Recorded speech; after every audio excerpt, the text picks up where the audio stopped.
Historia detrás de las historias. Diarios en éxito.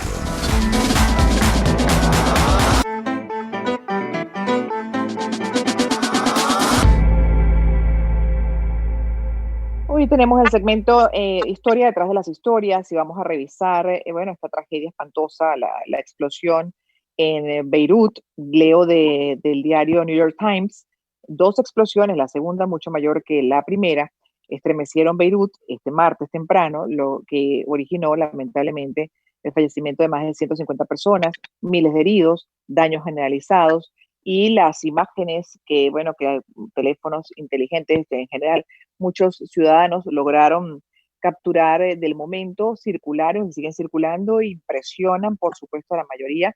Y tenemos para hablar de esta historia, particularmente de Beirut, a Rami Santiago, quien es venezolano, está en Beirut justamente para comentarnos de, lo vivido y que todavía sigue generando, por supuesto, información lamentable porque estamos hablando de víctimas fatales, de heridos, de daños materiales significativos. ¿Cómo estás? Buenas tardes, bienvenido. Hola, buenas tardes. Muy agradecido por su invitación. Y bueno, estoy muy bien, de verdad, gracias a Dios que el asunto personalmente no pasó a mayores en cuanto a mi integridad física. Pero de verdad me alegra estar por acá el día de hoy para contar qué sucedió y cómo se vivieron esos Exacto. momentos a la ¿Cómo lo explosión. viviste tú, Rami? Tú estás dentro del segmento Historia, detrás de esta historia que conmovió al mundo, que sigue conmoviendo al mundo, sigue generando información, como decía, lamentable. ¿Dónde estabas tú? ¿Qué pasó en ese momento con tu vida? Bueno, yo en ese momento, en el momento de la explosión, recordemos que se originó en el puerto de Beirut. Yo me encontraba en una zona de la capital llamada Ashrafiji, que se encuentra a 4 kilómetros de donde se originó la explosión. Estaba dentro de mi apartamento. Yo vivo en un segundo piso cuando me encontraba trabajando en mi computadora y haciendo, inclusive practicando caligrafía árabe porque necesito aprender el idioma aquí en el país. Y de un momento a otro hubo un silencio bastante estremecedor cuando se empiezan a escuchar de un momento a otro todos los carros pitando afuera de la calle porque mi edificio da para una avenida que es bastante congestionada. Y luego de ese momento se sintieron, debido a la primera explosión, se sintió de verdad como varios sonidos que fueron incrementando hasta que se sintió como por unos segundos un temblor en el edificio y luego de un momento a otro, en menos de un abrir y cerrar de ojos, todas las ventanas de mi cuarto, las puertas, inclusive el techo, se habían desprendido, eso había explotado y fue tanta la contusión bueno, gracias a Dios que yo no me encontraba del lado del cuarto que daba para las ventanas y el balcón, que eso es todo de vidrio. No, ninguno de los restos de vidrio me cayó encima, salí completamente ileso. Pero sí, el cuarto quedó completamente destrozado, al igual que el pasillo y al igual que el edificio entero. Incluso hubo severos daños estructurales. Los últimos dos pisos se veía cuando salíamos a ver cómo estaba la fachada, se veía que como estaban inclinados y se podían incluso caer. Entonces, fue bastante, de verdad, un momento de bastante Muy claro. incertidumbre, Bien. porque realmente el problema no era el golpe, lo que a nosotros nos alcanzó fue la onda sónica de la explosión. Por eso es que se sintió, cuando pasa esta segunda explosión, se genera esta onda sónica que llega a 15 kilómetros de la redoma, y la capital del Líbano, Beirut, no es grande. El Líbano en sí es un país minúsculo, un país que es la mitad del tamaño de Falcón, casi 10.000 kilómetros cuadrados. Entonces, esta onda de 15 kilómetros arrasó con toda la capital y bueno, yo que me encontraba a 4 kilómetros, no era para Estremeció menos, todo. no había sentido. Claro, ¿y el caos duró cuánto tiempo? En el caso, Rami, por ejemplo, de tu zona, ¿cuánto tiempo más o menos pasó para que tú sintieras que medianamente estaban retomando cierta quietud dentro de lo que estaban viviendo? Bueno, te comenté que los primeros minutos fue de bastante incertidumbre, porque cuando sucede esto, yo inmediatamente luego de unos segundos de contusión que verá uno pierde dónde está en ese momento, qué ha pasado. Cuando intento salir para encontrarme con el resto de compañeros míos en el piso, nosotros vivimos en un segundo piso, intentamos llegar a planta baja y estos trabajadores del edificio se nos acercan y nos dicen gritando que no salgamos del edificio porque el temor era que fuera un ataque terrorista. Y al ser un tipo de ataque, de esto, claramente hay réplicas, claramente pueden haber más ataques y hablando de la historia del Líbano y de los sucesos que han pasado hace muchísimos años, es normal que las personas piensen de esa manera, piensen en esa reacción. Entonces yo diría que los primeros 5 o 10 minutos permanecimos todos en nuestros pisos tratando de comunicarnos yo en lo personal traté de comunicarme lo más rápido posible con mis familiares en Venezuela porque soy la única persona que está aquí en la capital y si me llegaba a pasar algo, ellos no se iban a enterar. Pero bueno, entre los primeros 5 y 10 minutos, luego pudimos bajar porque ya estaban gritando desde las calles que no era un ataque de un país bombardeando, no era una invasión, no era nada por el estilo, era simplemente, daban palabras cortas como que podíamos salir, podíamos ver, y el caos afuera sí duró un poco más tiempo, los carros estaban totalmente paralizados, otros estaban chocando, las ambulancias tratando de hacerse su camino por el tráfico congestionado, y bueno, una escena caótica durante un tiempo porque había personas desangrándose, gente con vidrios en los cuerpos, incluyendo compañeros de mi piso. Y sí fue un tiempo de verdad de bastante incertidumbre porque no sabíamos exactamente qué estaba pasando. No teníamos información. Ya cuando los medios sabían pocos minutos después de lo que estaba pasando, nosotros todavía pensábamos que podría ser otra cosa. Claro, lógico, toma tiempo procesar esto y también incluso para el mismo gobierno entender qué fue lo que ocurrió. Ahora, luego de 2 días, estamos hablando de que esto ocurrió el martes, ¿cómo es la situación en este momento en Beirut? ¿Qué tipo de actividades están realizando? ¿Continúan labores de búsqueda de algunas personas que puedan haber quedado atrapadas bajo escombros?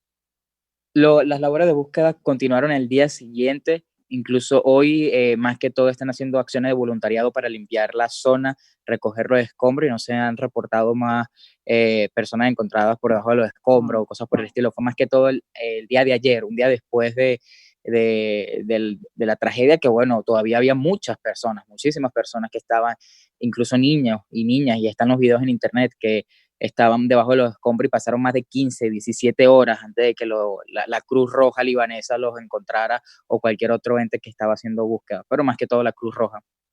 ¿Qué dinámica de toda la zona afectada? Para entender un poco también cómo funciona Beirut, esta zona afectada del puerto, básicamente, ¿qué tipo de dinámica de trabajo y residencial hay ahí normalmente?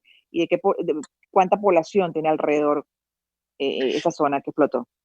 Yo diría, si te hablo en general de toda la capital, más de 300.000 personas desalojaron sus hogares porque esta onda sónica fue tan fuerte que, bueno, más que todos los vidrios se rompieron. Es lo mínimo que uno puede pensar cuando pasó esta explosión.